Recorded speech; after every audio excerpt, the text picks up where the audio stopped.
Hay historias que no empiezan con violencia, aunque sepamos desde el principio que van a terminar mal. Empiezan con necesidad, con carencias, con dos personas que se encuentran en el momento exacto en el que no deberían. Así empieza la historia de Fátima y Paula, no como un crimen, no como un escándalo, sino como una relación torcida desde la raíz, marcada por el desequilibrio y por una dependencia emocional que va creciendo sin que nadie la frene a tiempo. Fátima es una mujer acostumbrada a sobrevivir, no a vivir, a sobrevivir. Viene de un entorno duro, con pocas oportunidades y muchas heridas mal cerradas. Es intensa, impulsiva, emocionalmente desbordada. Quiere querer y sobre todo quiere que la quieran. Paula, en cambio, representa otra cosa: orden, estabilidad, una vida más estructurada, más segura, pero también más fría. Paula parece tener el control. Sabe moverse, sabe poner límites, al menos en apariencia. Desde el primer cruce entre ellas se nota que no están en el mismo punto, ni emocional ni vitalmente. Y aún así, algo las empuja a acercarse. La relación se construye rápido, demasiado rápido. No hay tiempo para conocerse bien, para medir riesgos, para preguntarse si esto es sano. Fátima se engancha con una intensidad que asusta. Paula se deja querer, pero sin entregarse del todo. Y esa diferencia es clave, porque mientras una lo apuesta todo, la otra administra afecto. Fátima empieza a girar alrededor de Paula como si fuera su único centro, su refugio, su salvación. Paula disfruta de esa devoción, aunque no siempre sepa qué hacer con ella. Desde fuera, la relación ya muestra señales de alarma. Celos, control, reproches que aparecen antes incluso de que exista un compromiso claro. Pero desde dentro, Fátima no ve peligro, ve amor, ve sentido, ve una razón para aguantar todo lo que antes parecía insoportable. Paula, por su parte, empieza a sentirse atrapada, sin darse cuenta del todo. No porque Fátima la obligue físicamente, sino porque la carga emocional empieza a ser demasiado pesada. Y aún así, no corta, porque hay algo cómodo en ser necesitada, algo poderoso. La dinámica se vuelve desigual. Fátima vive pendiente de Paula, de sus horarios, de sus gestos, de su humor. Cada silencio es interpretado como abandono, cada distancia como una amenaza. Paula intenta marcar límites, pero lo hace tarde y mal. Dice que necesita espacio, pero no se va. Dice que no quiere conflictos, pero se queda. Y esa ambigüedad es gasolina pura para alguien tan frágil como Fátima.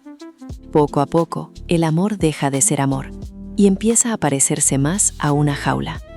Fátima no concibe su vida sin Paula. Paula empieza a sentir miedo, pero también culpa. Culpa por haber permitido tanto. Culpa por no haber sido clara desde el principio. Y en medio de esa confusión, la violencia emocional empieza a escalar. No de golpe, no con golpes visibles, sino con palabras, con escenas, con una tensión constante que lo contamina todo. Lo más inquietante de esta historia es que durante mucho tiempo no parece una historia criminal. Parece una historia de amor mal llevada. Una de esas que se justifican con «es que la quiere mucho» o «es que tuvo una vida difícil». Pero debajo de todo eso, ya se está gestando algo oscuro. Porque cuando una relación se convierte en el único sostén emocional de una persona, cualquier amenaza de pérdida se vive como una catástrofe. Y Fátima empieza a sentir que Paula se le escapa. Paula, finalmente, empieza a dar señales claras de querer salir, de querer recuperar su vida, su espacio, su autonomía. Y eso, para Fátima, no es solo una ruptura, es una aniquilación, es volver a la nada, es quedarse sin identidad. Y ahí es donde la historia empieza a cruzar una línea peligrosa, una de esas de las que ya no se vuelve igual.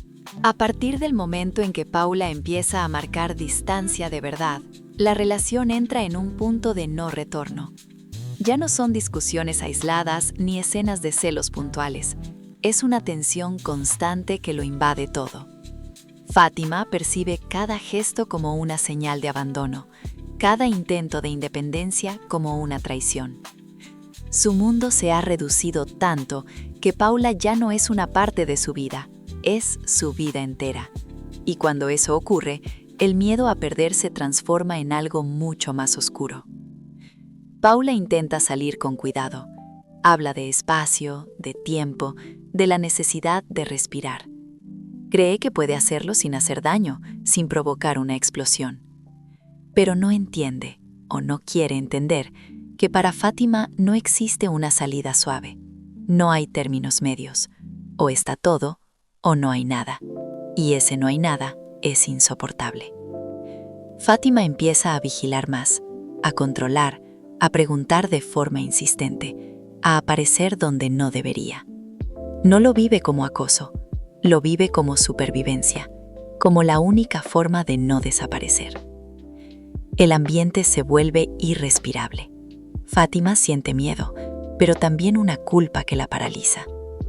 Sabe que algo se ha ido demasiado lejos, que la relación ya no es segura, pero también sabe que ella contribuyó a ese desequilibrio, que aceptó una devoción que no podía sostener, que confundió ser querida con ser responsable del bienestar emocional de otra persona, y ahora intenta soltarse cuando el nudo ya está demasiado apretado.